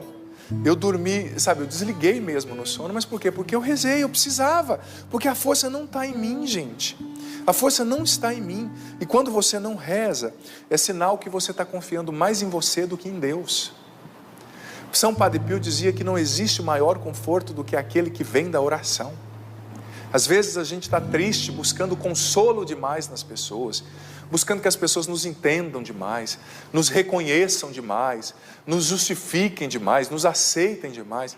Tem pessoas que não vão te reconhecer, te aceitar, te entender, mas Deus sempre te entende. É claro, a gente precisa do consolo humano, a gente precisa ter amigos para conversar em alguns momentos, claro. Mas não existe, como dizia São Padre Pio, consolo maior do que aquele que vem da oração. Às vezes a gente conta o nosso problema para o padeiro, para o vizinho, para a sogra, para o quitandeiro, mas não conta para Deus. As pessoas podem ouvir, mas Deus pode resolver, né? Então, conte para Deus hoje os seus problemas. E eu gosto sempre de uma frase, encerro com ela, que diz assim, que a eficácia da oração não depende de quem faz, mas depende de quem ouve. Você pode dizer, mas padre, eu sou fraco para rezar, eu estou no pecado. Não depende de você, meu amigo, depende de Deus. E Ele é sempre poderoso. Ele pode realizar o que é impossível para você. Ele pode mudar a sua sorte. Ele pode curar, Ele pode abrir novos caminhos. Ele pode libertar você dessa ansiedade que já virou transtorno. Ele pode, pouco a pouco, claro, acalmar sua mente, porque quando a mente chega num estágio assim, é aos poucos. Se você está 200 por hora, não é na primeira freada que vai parar o carro. É aos poucos, né? Mas reze. Faça da oração uma prioridade, invista na sua intimidade com Jesus. Combata as suas batalhas, em especial contra a ansiedade, com a oração, que é a nossa principal arma. E aqui eu cito a importância dos propósitos de oração. Acordar de madrugada, às 3 da manhã, talvez por um tempo para rezar. Fazer novenas, eu estou fazendo a novena de Santa Teresinha do Menino Jesus, sou muito devoto dela. Sabe, fazer um jejum como o jejum de Daniel, 40 dias rezando o texto. Propósitos de oração, jejuns. Às vezes, no meio de um combate, a gente precisa usar artilharia pesada. Só o tercinho não está funcionando, faz um propósito. Eu vou acordar por 9 dias, 3 da manhã, para rezar o texto da misericórdia, pela libertação do meu marido. Por que não? Meu amigo, se o inimigo está vindo com metralhadora, vá contra ele com bazuca. Propósitos de oração. E olha, Deus não se deixa vencer em generosidade. Se você faz um sacrifício por amor a Ele, o céu vai responder. Quando você ora e age, o céu reage. Quando você ora e age, o céu reage. Deus quer agir mais na tua vida hoje. Ele quer te libertar, Ele quer te dar uma força. Talvez você esteja no meio da tempestade. Mas Jesus rezava antes da tempestade, durante a tempestade e depois da tempestade. Você no meio da tempestade, da pandemia, da depressão, da doença, da separação, da crise matrimonial, do filho nas drogas, reze muito. Deus vai te atender, Ele vai te dar a estratégia certa. Ele vai te fazer mais forte do que você pode imaginar. A oração não depende de quem faz, depende de quem ouve. E Ele é sempre poderoso, forte, fiel. Ele pode realizar o que é impossível para você. Senhor, nós te agradecemos, porque nesse primeiro dia desse tempo forte, rezando e refletindo pela cura e pela libertação da ansiedade, o Senhor já nos dá, através da Tua palavra, a primeira arma, o primeiro passo dessa estratégia. Orar e orar sempre. Sem o Senhor nós nada podemos fazer. Sem o Senhor nós afundamos no mar da decepção. Sem o Senhor nós afundamos no mar do desânimo, da tristeza, da ansiedade, da culpa, do medo, do pecado, da tristeza, da ansiedade. O Senhor me dava uma imagem interessante de um barco pequeno assim no mar e tinha como que um redemoinho, e esse barco ia entrando nesse redemoinho e afundando. O Senhor me revela que muitas pessoas já estavam afundando no mar da decepção, da depressão, da ansiedade, da tristeza, do medo, do vício. Você estava achando que esse vício ligado às drogas, à sexualidade, esse adultério era maior que a sua capacidade, você não podia viver sem ele, você estava afundando. Mas hoje Jesus está dando uma ordem para esse mar e acalmando esse mar, está parando esse redemoinho. Jesus, o seu barco já tinha afundado, mas a imagem continuava. Jesus colocava a mão ali nessa água e tirava o barco do fundo do mar, tirava a água de dentro do barco e colocava esse barco navegando novamente em segurança sobre as ondas, sobre as águas. É isso que Jesus está fazendo você já tinha afundado no mar da ansiedade, do medo, da depressão, do pecado, da impureza, da crítica excessiva, do ativismo. A sua cabeça não parava, você não estava conseguindo dormir mais, sua cabeça sempre pensando, você sonhava muita noite, você com pensamentos catastróficos, que você não conseguia controlar, você saía com medo de morrer, de ser atropelado, medos com relação aos seus filhos, medo da morte, medo do futuro, uma ansiedade incontrolável, medo de elevador, de avião. O seu barco já tinha afundado, mas Jesus é tão bom que Ele está colocando a mão lá no meio da água, tirando o teu barco, tirando a água de dentro e colocando esse barco novamente para navegar. Use hoje, filho, filha. O Senhor hoje está despertando muitas pessoas do torpor, do sono da morte. O Senhor está te despertando para a oração. Você tem que combater com as armas certas, a arma da oração. O Senhor está libertando agora pessoas que estavam vivendo uma ansiedade já crônica, na mente, nos pensamentos, nas emoções. Você não conseguia ter foco na oração, em Deus, você não ouvia mais o seu marido, sua cabeça estava tão agitada e você se acostumou achando que isso era normal. Não é. O Senhor agora está tocando na tua mão, na tua mente e quebrando esse ciclo de aceleração mental, de vício no ativismo. O Senhor também está curando nesse momento pessoas que estavam muito decepcionadas. Você se decepcionou com uma pessoa, você postou todas as suas fichas nessa pessoa. Você foi insensato. Você não teve sabedoria, filho. Mas essa decepção estava te matando. O Senhor está te curando e te levantando e dizendo: luta. A vida é um combate, mas o nosso general é Cristo e com Ele nós temos a certeza da vitória. É só seguir as instruções e usar as armas certas. Vem, Espírito Santo, nos batiza nessa manhã, nos dê a compreensão profunda de tudo que ouvimos aqui, nos faça entender, nos dê um coração orante, adorador, nos insira nesse combate do jeito certo, Espírito Santo. Contigo, com o Espírito Santo. Obrigada, Senhor, por essa manhã de oração. A imagem de uma floresta fechada e depois de um machado retirando algumas árvores, abrindo o caminho. Você que estava à busca de soluções mesmo, para sair dessa agitação, o Senhor agora vai te mostrando um novo caminho, um caminho seguro a seguir. E você teve esse desejo de retomar a sua vida de oração. Obrigada, Senhor, porque o Senhor nos desperta a tudo isso. Aqueles que, como nós já temos a nossa vida de oração, mas aqueles que tinham deixado de lado. Você que tinha deixado de lado a sua espiritualidade, até mesmo a palavra de Deus. O Senhor está te dando assim orientações, estratégias diretas. E você sentiu esse profundo desejo de retomar. Obrigada, Senhor, pela libertação da agitação de tantos corações nessa manhã que se encontravam perdidos e sem caminho. Bendito seja, Senhor. E o Senhor também está tocando pessoas que você se sentia incapaz de orar. Padre, eu já tentei, não deu certo, eu me perco, eu me embanando. Filho, simplifica o seu olhar. Você não precisa começar rezando 4 textos. Começa com uma dezena e amanhã reza 2. Daqui 3 dias reza 3. O pior inimigo do bom é o ótimo. Muito melhor o feito do que o perfeito.